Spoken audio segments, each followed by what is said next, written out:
Salut les champions, ils nous entourent dans la vie de tous les jours, que ce soit les jus de fruits, l'eau des piscines, le café, le béton, la vinaigrette, eux ce sont les mélanges.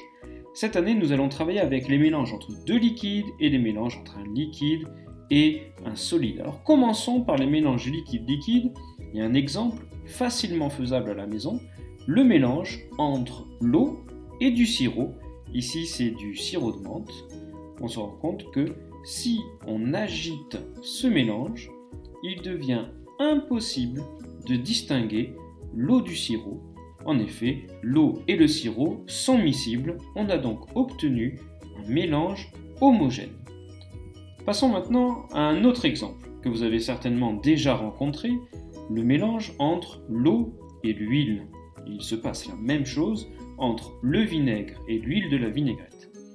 On distingue l'huile au-dessus de l'eau lorsque l'on verse, et on va se rendre compte que même après agitation, l'eau et l'huile sont deux liquides non miscibles, c'est-à-dire que le mélange que l'on obtient ne sera pas homogène, mais ce sera un mélange hétérogène, car on peut distinguer les deux constituants de ce mélange.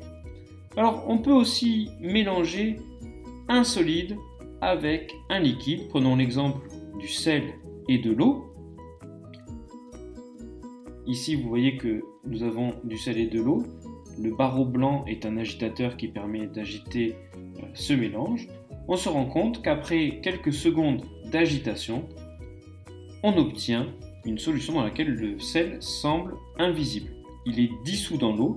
On le sait qu'il est présent puisque la solution obtenue est de l'eau salée. Ce mélange est un mélange homogène puisque l'on ne peut pas distinguer les constituants du mélange.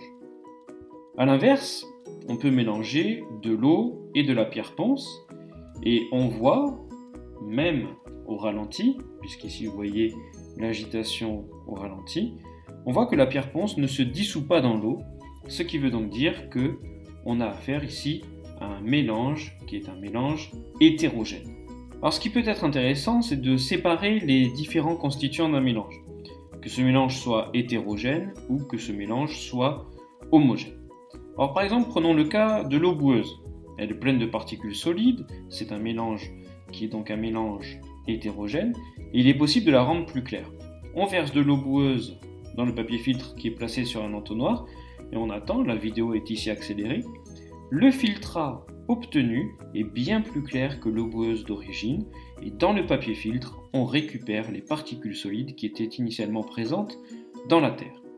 Pour le cas du mélange d'eau et d'huile, toujours un mélange hétérogène, on utilise une ampoule à décanter, c'est cet objet que vous voyez sur la vidéo, qui permet donc de récupérer les deux liquides séparément. Il suffit de fermer le robinet lorsque la surface de séparation entre ici l'eau et l'huile arrive au niveau du robinet.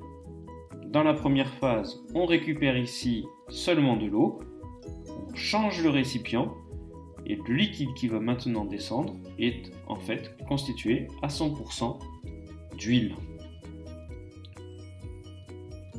Dernier exemple de séparation, c'est lorsque l'on a un mélange homogène, comme le mélange entre l'eau et le sel. On utilise donc la distillation. On place l'eau salée à bouillir dans un ballon, la vapeur d'eau monte et passe ici dans le réfrigérant qui permet de faire passer la vapeur sous forme liquide et l'on récupère ici dans un bécher de l'eau sans sel. C'est de l'eau déminéralisée.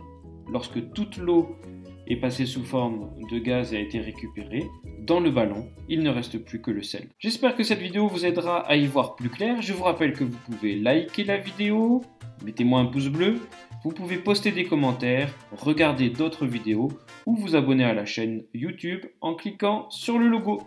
À bientôt!